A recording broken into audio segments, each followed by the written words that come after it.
Oh, mga kababayan, nag-change of heart na si Super Ate Amy Marcos.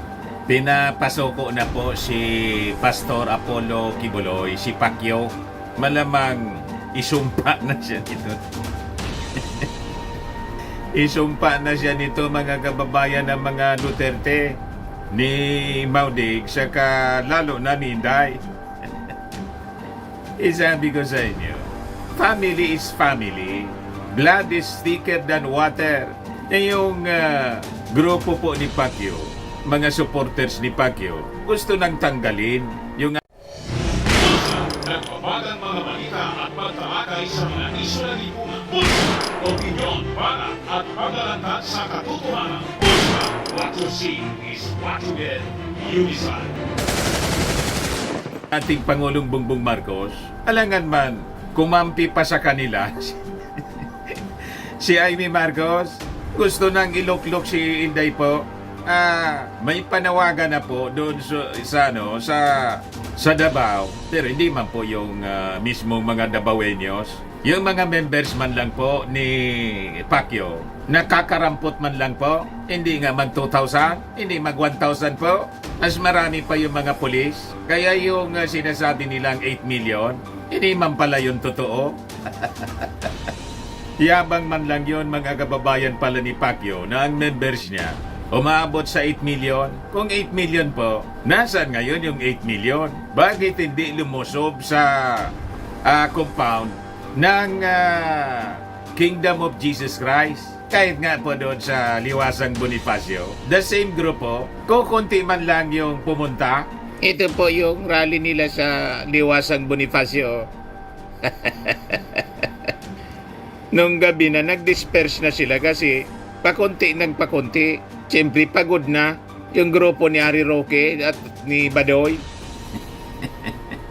Kaya nag-change heart na si Senator Amy Marcos kasi pinasok na ng politika. Alangan man pumayag siya na si Inday gawing pangulo. Gusto nang gawing presidente daw. Mag-take out na daw po. Sabi ng mga nagrarally. Kaya nahimasmasan po si Super Ate. Ito siya. Mga kababayan, sabi dito sa balita, Senator Amy, hinikayat si Kibuloy na sumuko na ng maayos. Ginagamit na po yung rally to destabilize the government. Payag sa ganon. Kaya sabi ko sa inyo, mga kababayan, I think tama yung mga analysis natin. Dumikit si Super Ate sa mga Duterte para alam niya kung ano yung mga agenda. O ngayon, nakita na yung peligro na ginagamit na po yung issue kay Pacquiao sa destabilization laban sa Marcos administration. So ibigay ko sa inyo itong balita ngayon. Preskong presko, mga kababayan. Yan po ay may solusyon.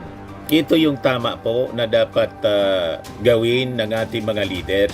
Nanawagan si Senator Amy Marcos kay Kingdom of Jesus Christ founder at tinaguriang appointed son of God na si Pastor Apollo Kibuloy na matiwasay na lamang itong sumuko sa kapulisan na halos 3 araw na nasa compound upang halugugin ito at isilbi ang warrant of arrest. Tama. Isabi nga natin, mga kababayan, dapat tularan ni Pacquiao yung mayor namin dito sa Daraga Albay. Sumurrender na po. Ito yung breaking news kanina. Publish ng dati kong istasyon, DCGB. Ayan po, Daraga Mayor surrenders to PNP.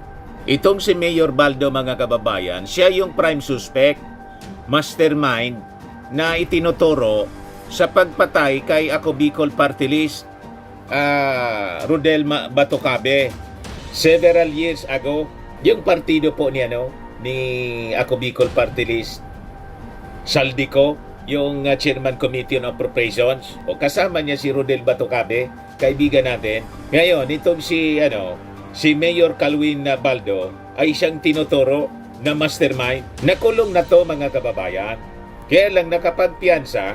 And later on, ngayon, nag-issue uli ng warrant of arrest yung korte sa Manila. So, ang ginawa niya, voluntary nag-surrender sa ating mga authorities. So ito po yung tama na desisyon na isubmit natin yung ating sarili sa mga authorities. Kasi pag halimbawa naniniwala ka wala kang kasalanan, then sa inyo yung full story ng balitang yan, click subscribe muna dito sa ating YouTube channel and hit the notification bell para lagi po kayong updated sa mga kaganapan dito sa ating bansa. Like and share na rin po ninyo ang ating video. At huwag na rin po ninyo na skip yung ating mga commercial ads para tuloy-tuloy lang ang pag-unlad ng Bagong Pilipinas. Sa mga nagana po ng malinis and spacious fitness gym, pumunta lang po kayo sa aming Colossal Fitness Gym. We also offer Grab Car Rental with our brand new 2023 model ng Toyota Innova. We also accept booking for those who are planning to travel via PAL, Cebu Pacific, and other airline companies, local and international, and bills payment for Meralco Bills, Aleco Bills, PLDT, etc. Ang Colossal Fitness Gym is located at 3rd floor Security Bank Building, Lanco Business Park, Legazpi City, Albay. For inquiries, look for Gilon Maravillas, contact number 0966-802-0949. Yan po yung aming Innova.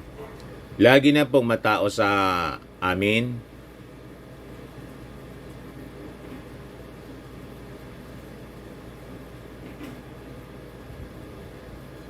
Yan po mga bagong clients namin. Napakaganda at colorful at napakalinis ng aming gym po.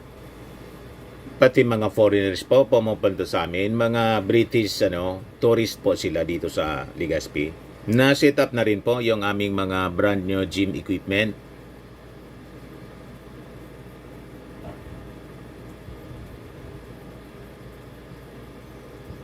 May treadmill na rin po kami.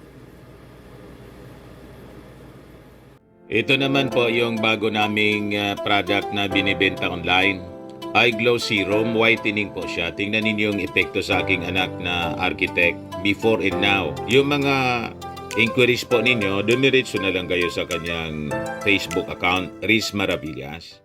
Ito naman po, Firmax Firming and Lifting Cream, pinapahid po sa mga pulses and affected area. Mainam po sa paninigas ng mga kaso-kasuan. Ito naman po, Automax Radiant Serum. Sa mukha naman yung application, anti-aging po siya. You will look 10 years younger than your age. Sa mga cancer patients naman po, baka lang gusto ninyo itong itry. Neng siya red mixed fruit drink. Hindi mo po siya gamot, food supplement siya. Kaya lang, gawa siya mga kababayan sa goji berry. Yung goji berry may anti-cancer properties. O ngayon, yung mga inquiries ninyo, dumiretso na lang kayo sa aming messenger sa Facebook para masagot namin agad. Ayos pa? Ayos na ayos niya, Mr. Maravilla. After thorough trial, siyempre sa Osgado, mapapatunayan ka na walang kasalanan, not guilty, ang magiging promulgation ng kaso mo. So tama po ito, mga kababayan, na dapat ito din ang gawin ni Pastor Apollo Kibuloy. So balikan natin yung naging panawagan ni Senator Amy na sumurrender na lang sa mga authorities ng matiwasay para maiwasan po yung gulo at sakitan po. So sabi dito sa balita, ayon sa media conference na dinaluhan ni Senator Amy habang nasa Plaridel, Bulacan, na iniulat ng ABS-CBN News, maging siya ay naniniwalang hindi katanggap-tanggap ang pagsisilbi ng warrant of arrest kay Kibuloy dahil tila nadadamay ang mga miyembro ng Kingdom of Jesus Christ. Saad ng senadora, alam niyang kayang-kaya ni Kibuloy ng kanyang mga abogado na ipagtanggol ang kanyang sarili, kaya sana raw ay sumurrender na lamang ito ng maayos. So sabi niya, well, ang pagkakaalam ko ay talagang hindi ganyan ang pagsilbi ng warrant of arrest, kaya labis-labis ang pangyayari na libo-libong pulis ang pinadala roon. Ipalagay ko, kayang-kaya naman ni Pastor Kibuloy ang sarili niya, kasama ng kanyang mga abogado, kaya hayaan na natin at kausapin natin ang tropa nila na sana sumurrender na lamang ng maayos, giit ng senadora. Gawin po ninyo, Senator Amy Marcos, kayo na yung manguna, you bridge. Pumunta ka ng Davao, kasi pabalik-balik ka naman doon. Di ba? Pumunta ka ng Davao. Kausapin mo, isama mo si, yan kung hindi ka isumpa ng mga Duterte. Baka iba na yung tingin sa'yo ngayon. Talaga niyang Trojan horse ito si Amy Marcos. Yan ang pinapalitaw nga nila mga kababayan ngayon. Trojan horse at mangga. Manggagamit din. Tawagan niya si Inday. Magsama sila ni Inday kasi best friend sila eh. At yung dating Pangulong Digong na siyang administrator ng property ni Pacquiao. Kasi ngayon po, binubutas na yung bunker. Sabi, may gagawing controlled blasting daw kung hindi makaya. Pero ang latest ngayon, binabarinahan na lang. Imbes na blasting, kasi baka may mag-cause pa ng panic, kasi yun ang ginagawang propaganda ng SMNI, bubumbahin na niya. Kung ano-ano mga pinagsasabi po, sisirain na niya, bubumbahin. Kung controlled blasting po, kasi malalim siya at napakakapal, pero nadidetect ng equipment, yung heartbeat ng mga nandun sa ilalim, tinulungan po sila. Naka-acquire yung PNP ng isang instrument na kahit ilang meters yung kapal ng lalim, nadidetect po. May sensor sila. So ang sabi, binabarinahan. Ngayon, going back dito sa panawagan po ni Amy Marcos, tawagan mo na si Mau Diggs. Siya yung administrator doon. Nakausapin na yung mga members na kumalma at umalis sila doon sa lugar, then para bigyang daan ang negosasyon. Kasi ang sinasabi po ni Pacquiao, papatayin siya. Dapat nagmagbigay ng guarantee ng safety ni Pacquiao po ay mismong yung dating Pangulong Digong as administrator, yung anak niyang vice presidente na designated survivor, at saka po yung best friend nila na si Senator Amy Marcos. Silang tatlo ang mag-negotiate and guarantee the safety ni Pacquiao sa kanyang pag-surrender. Then, dalhin sa Maynila, ikulong po, i-detain sa separadong detention cell tulad ng ginawa kay Senator Amy Marcos. Senator Amy Marcos, Laila de Lima. So, ganun lang. Para yung risk, mga kababayan, mawala. High risk po kasi. High risk po itong si personality. Ito pong si Pacquiao. So, ganun lang. And no less, siyempre, yung ating Pangulong Bongbong Marcos, siya na yung magsabi, ginagarantiyahan ko, Pastor Kibuloy, ang safety mo habang sinasa ilalim yung trial. Ganon po, mga kababayan. So, salamat naman sa change of heart ni Senator Amy Marcos. Kasi pag hindi po, Senator Amy, baka pagdating ng oras, ikaw po yung sisihin yan. Nagkagulo, kasama ka sa sisisihin, na imbis tumulong ka sa pag-surrender, mapayapang pagsuko ni Pacquiao, nakisali ka pa sa posisyon ng mga Duterte na pinulitika itong issue kay Pacquiao. Yung issue kay Pacquiao po, sabi nga natin, wala pa sa Panguluhan yung ating Pangulong Bongbong Marcos, may kaso na siya. Mamaya, yung mga balita, mga kababayan, i-play ko sa inyo. Local and international. Kung ano yung mga karumal-dumal na krimen na kinasangkutan po ni Pacquiao na dapat niyang harapin sa husgado. Sa kabilang banda, sinabihan din ng senadora ang kapulisan na hindi nakakatulong ang kanilang sistema ng pagdakip kay Kibuloy. Inilarawan ito ni Senator Amy na masyado talagang marahas. At the same time, yung ating kapulisan, hindi nakatulong yun sistemang ganito na masyado talagang marahas. Ang sinasabi po ninyo, Senator Aming marahas, naging marahas kasi unruly yung mga members ni Pacquiao. Inatake yung mga pulis, may mga injuries po. Kaya nga, may mga hinuli sila. At ang sabi, may mga sistema ang ginagawa yung mga members ng kingdom na sila nagkakasakitan. Tapos, ibiblame sa mga pulis. May mga akusasyon na nga po na may nirape daw yung pulis. Yan po, pinapakalat ng SMNI, hustisya sa babae na nirape ng pulis sa KOGC compound. Hustisya.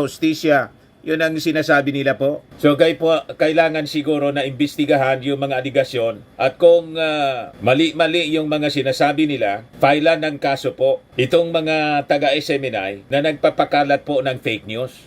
O ito yung sabi po ng PNP. KJC members purposely hurt fellow supporters then blame police. So sabi po ni PNP spokesperson Colonel Jane Fajardo, they obtained video evidence probing this claim. When asked about the reported injuries sustained by some members ng Kingdom during a rally on Sunday night and ongoing service of arrest warrant at their compound. So gumagawa-gawa sila ng kwento mga kababayan, parang yung drama nila na may mga natruma, tapos nagko-collapse, tinatakbo sa ospital para siraan po yung police operation ng ating mga authorities at galitin yung mga tao para kumampi sa kanila. Mga people power. Yun ang agenda ng mga members ng Kingdom of Jesus Christ.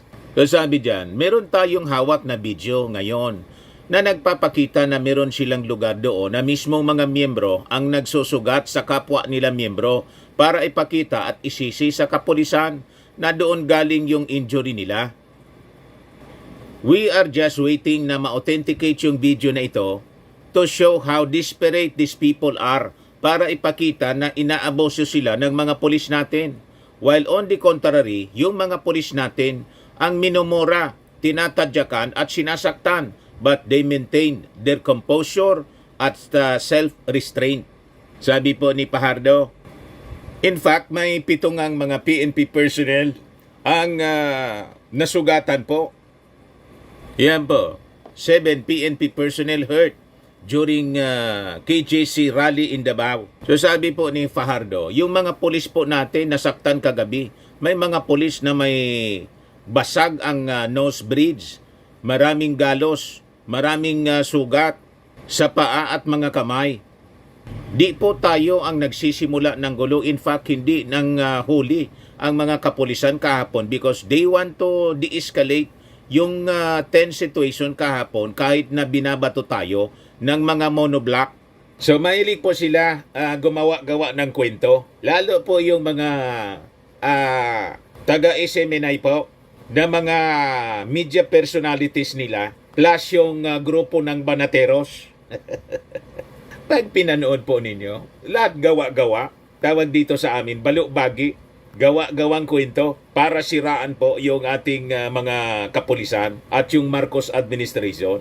Isabi nga natin, wala mang ginalaman po yung Marcos administration sa kaso ni Kibuloy. Ang utos po, galing sa Husgado, yung warrant of arrest, inisyu po ng korte. At yung kaso na kinasangkutan po ni Pacquiao, karumal-dumal po.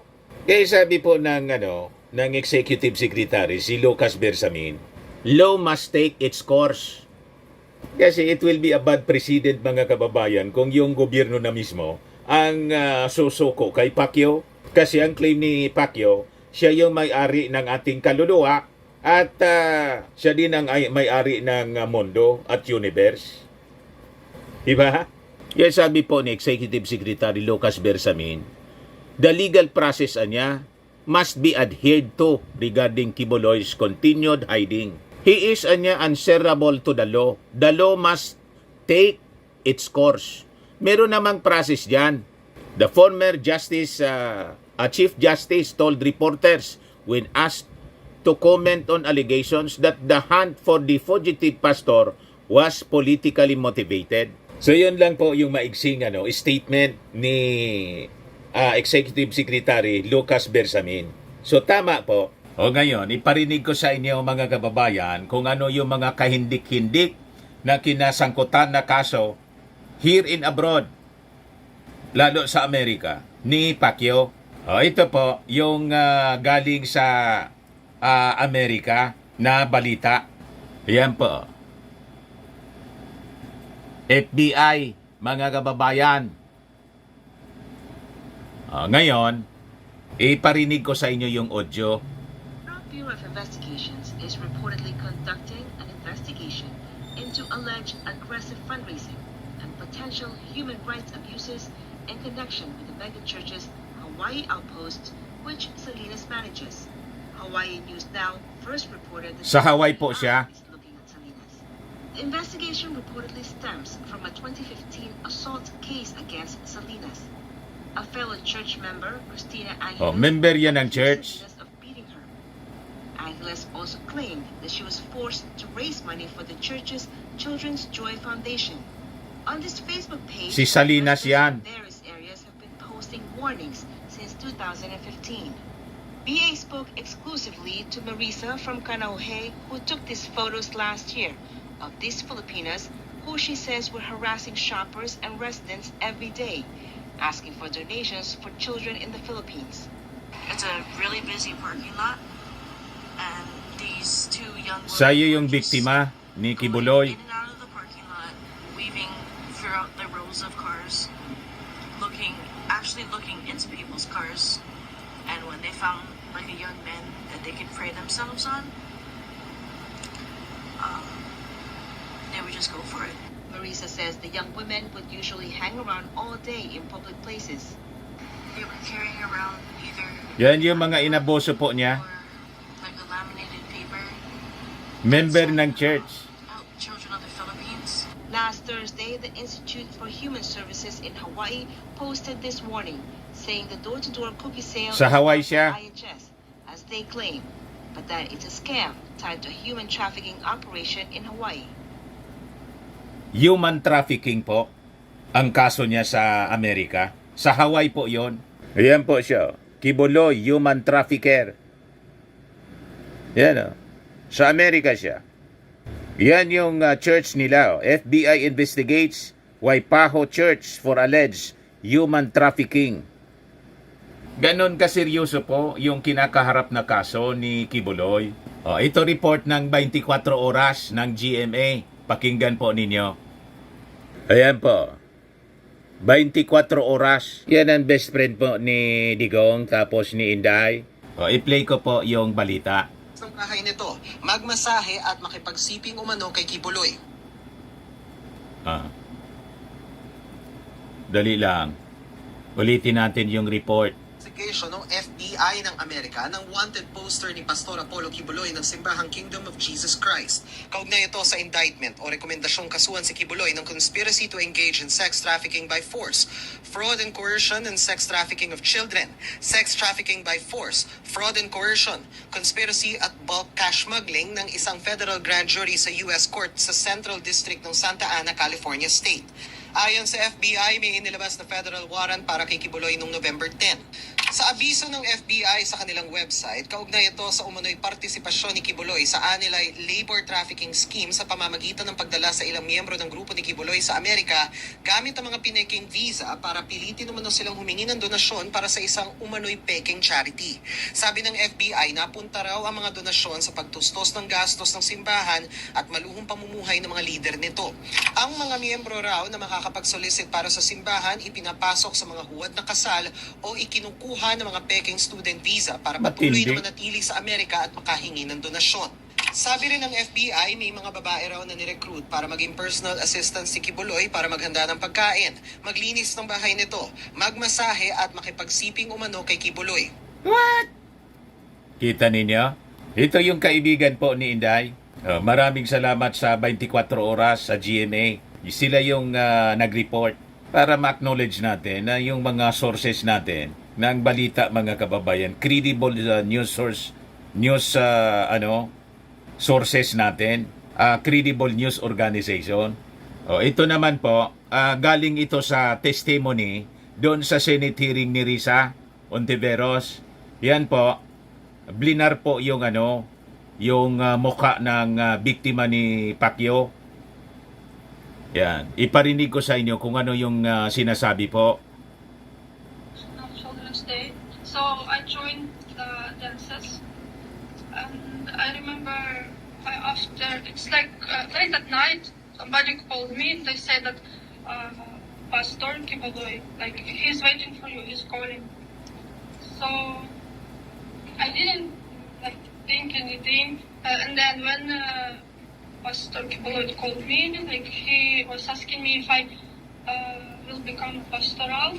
And he said that you must sacrifice everything, including your body. But I was like very innocent to that. I did not understand. I thought it just sacrificed your body, that it's you will not be married like that. There was time that he was calling me at night again, and then he was trying to explain to me what is the meaning of that. Like you have to like sacrifice your body. You have to have a sex with him.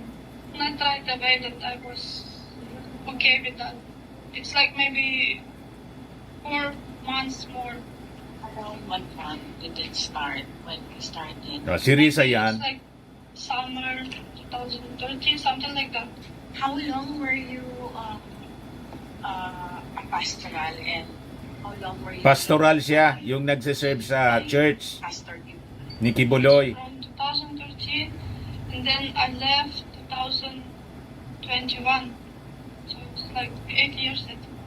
10 years siya. During that whole period, you were being sexually used, like Kibuloy. Yes. You also met the other pastorals, the other devoted pastorals. Yes, all of us. You don't even think that others are like that also, because they're saying like don't tell anybody. It's a very like sacred ministry. Not everybody can like be like that. It's not all the same. It's like once or 2 times, and the other one they have to be like every week, like night. It's called night duty, like us. We went there. So ang pangalan nito, alias tinago na lang ni Risa, Every time I go alias there, Ninya po, that he will be just sleeping. Nina, dinoktrina po, brainwash na yung pakikipag-siping kay Pastor Kibuloy, parte yun ng sakripisyo. Matindi pong pag-brainwash, pagdoktrina, kaawa-awa. Eh ang tawag nga po sa kanya ng ating mga authorities, predator ng mga batang pastoral. At sabi po, may kasama ito doon sa loob ng bunker na kailangang maligtas, mai-rescue ng ating mga authorities, kasi ang sabi, yun ang paborito niya, isang batang biktima na inaasawa po, sinesexually abuse, madaling sabi, kasama niya with the other accused ni Pacquiao. So there is a continuing crime happening, mga kababayan, sa compound ni Pacquiao. O ito siguro familiar na sa inyo. Lagi ninyo itong makikita sa YouTube. Siya yung nagtitimbre kasi kasama siya. Isa siya sa mga, nung bata pa siya, sa mga biktima ni Pacquiao na sexually abuse. Ngayon, isa siya sa siging pa-interview ngayon and giving tips to authorities tungkol sa pinagtataguan na bunker ni Pacquiao. Pakinggan natin yung sinasabi niya, mga kababayan. Yan yan ba? Sabi niya, Kibuloy, sindikato ng mga pulubi sa Manila. Yan So pakinggan natin yung kanyang sinasabi. I was 15 years old po nung una po ako na-convert kay Kibuloy. Nasabak po kami, namamalimos po ako doon sa Amoranto. Pinadala po kami from Davao to Manila para mamalimos po, at ang una ko pong natirahan, naming natirahan ng aking sister ay Amoranto Coliseum dyan sa Cubao. Papanggap po kami ng mga pipi at bingi at mga fake na student po. May dala-dala po kaming iba't ibang association para kami po ay lumikom ng pera. Isa po sa mga association na dala namin ang CGF, Children's Joy Foundation, Pag-asa ng Buhay, Pagdamay sa Dukha Association, Shivers, Psalms of David. Kaya po kami pinapapanggap na bilang estudyante at mga pipi at bingi para kami po ay makakuha ng mga simpatiya sa mga tao at malaki po ang aming remittance. Hanggang kalaunan po ay pinapatinda po kami ng mga puto at kutsinta dyan sa Maynila. Pero bago po kami pinapagtinda dyan sa Maynila, nag-umpisa po kaming magtinda ng puto at kutsinta sa Davao. hanggang kami po ay traffic sa iba't ibang panig ng Mindanao. Isa po ako sa bestseller ni Kibuloy, kaya ako po ay isa sa mga naipadala sa Maynila upang kami po ay magtinda ng mga puto at kutsinta. Kapag kami po ay hindi po makakota at hindi po mabinta ang aming mga paninda, kami po ay may mga punishment. Isa po sa punishment namin ay pinapalo po kami, pinapa-fasting, pinapahiya po sa harapan ng mga workers. At kami po ay dinidisfellowship. At ako po ay nakaranas mismo ng pamamalo galing kay Kibuloy. It was 60 slashes po at ako din po ay nakaranas na babatukan ni Kibuloy. Po akong mga kausap ng mga survivors from different part of the world po. At sa akin po sila lumalapit, nag-vent out po sila sa kanilang mga struggles. Kaya po ako ganito, courageous para po sa kanila, hindi po para sa akin.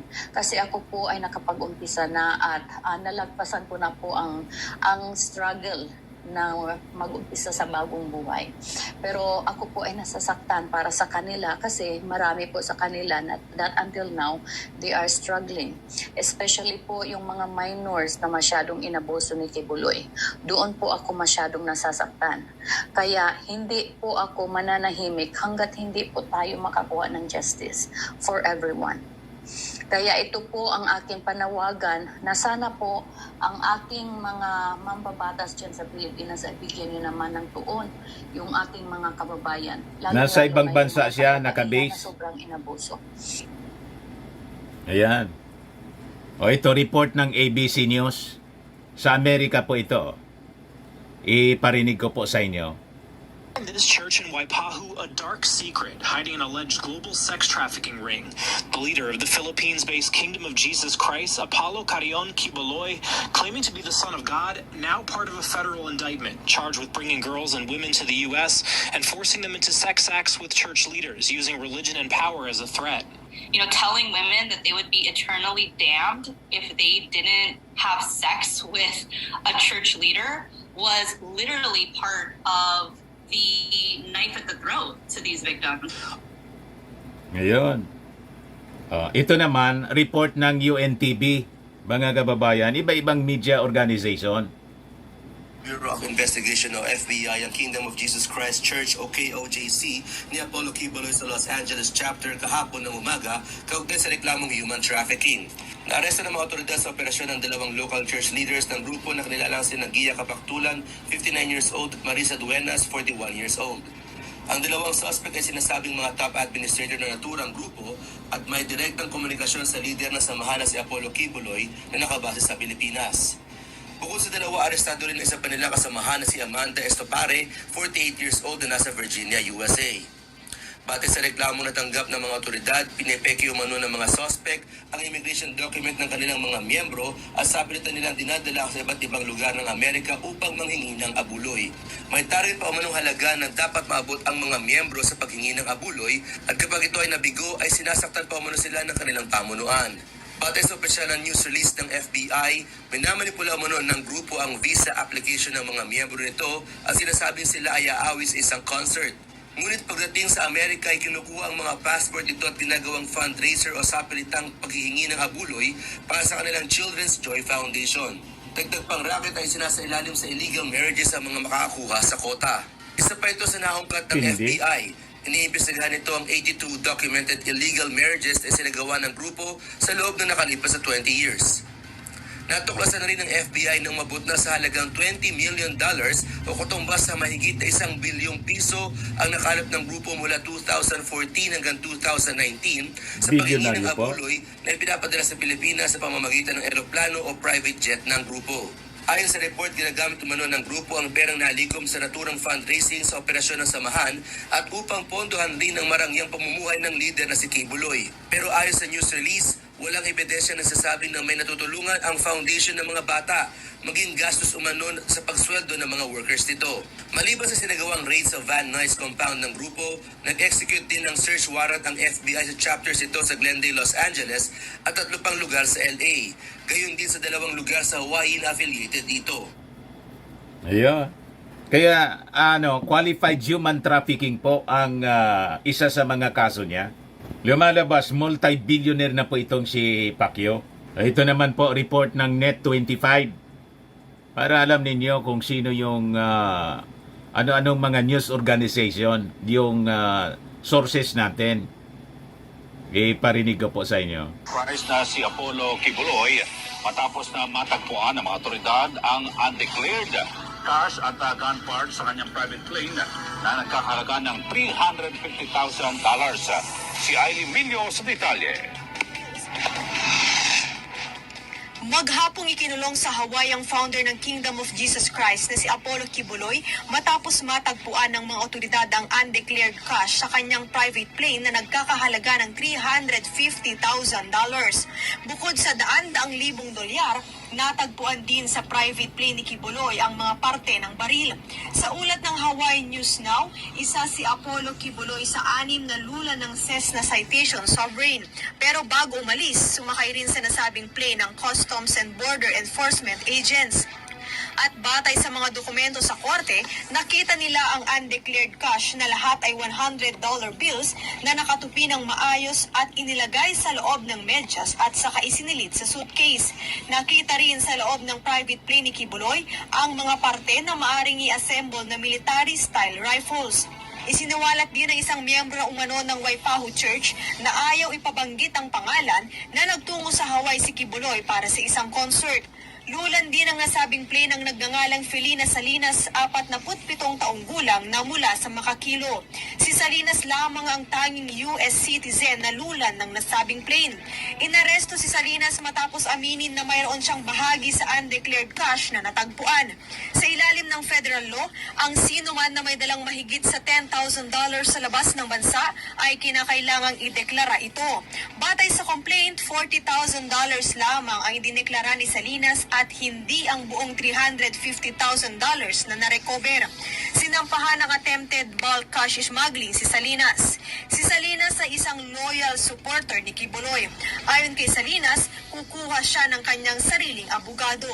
Pansamantala rin siyang pinalaya matapos magpiyansa ng $25,000. Ang private plane naman ni Kibuloy ay nagkakahalaga ng $15 million at nananatili sa Hawaii. Inaayos na ng federal government para ito ay kumpiskahin. Sumakay na lamang si Kibuloy ng commercial flight pabalik ng Pilipinas. So ito yung ori ng tao na best friend ng mga Duterte. So with that, sana magising na po kayo. Yung mga members po, ginagamit lang po kayo.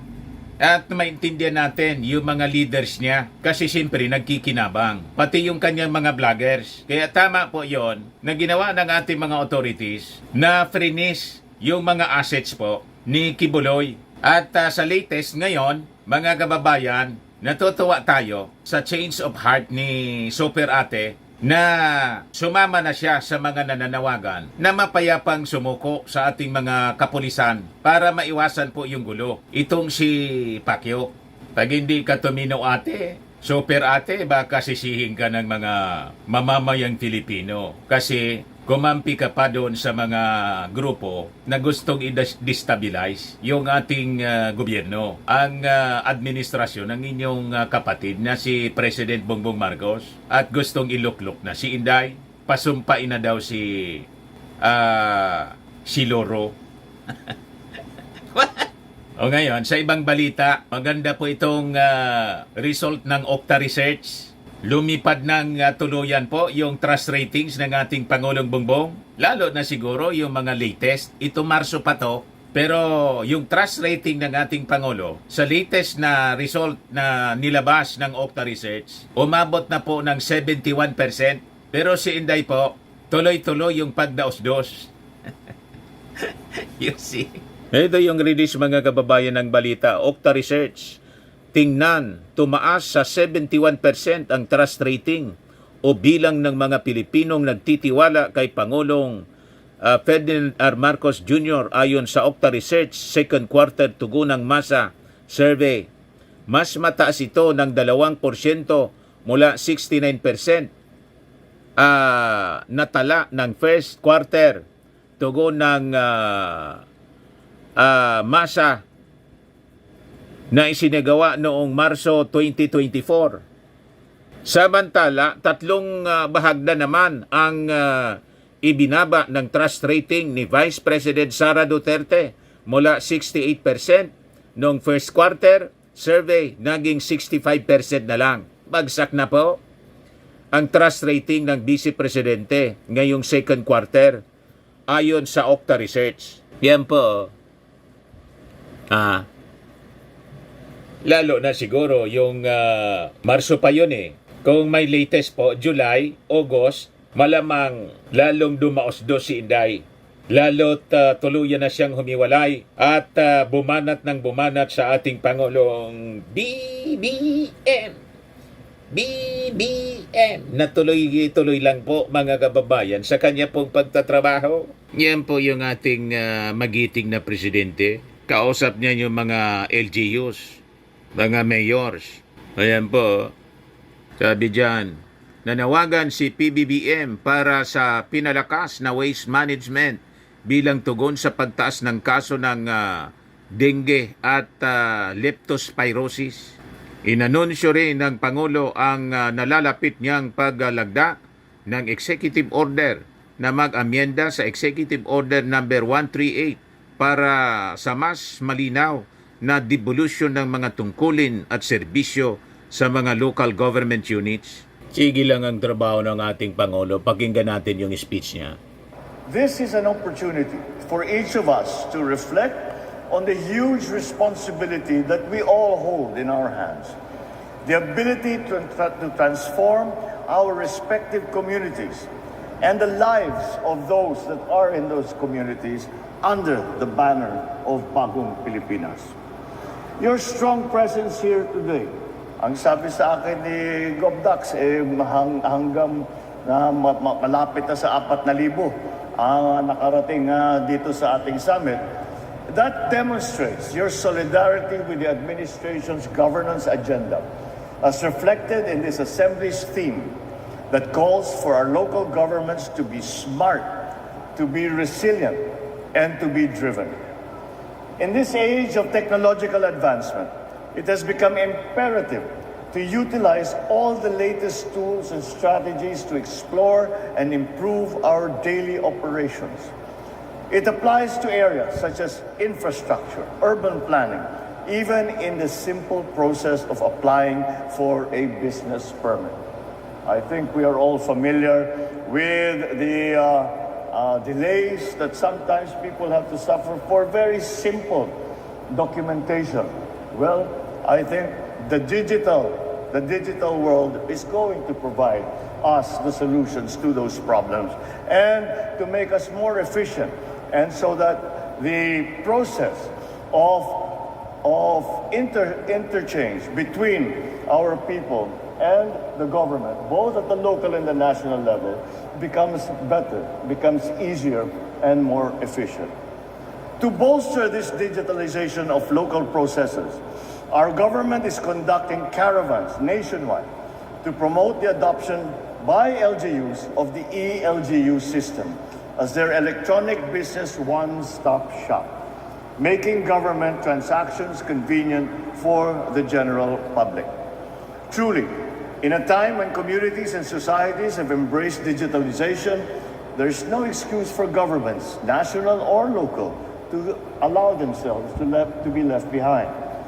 It is incumbent upon us to promote these smart solutions, such as innovative technologies and strategies, so we can maximize its advantages, especially in the face of challenges that threaten the overall well-being of our constituents. Di ba? Tutok na tutok lang yung ating Pangulong Bongbong Marcos sa kanyang trabaho.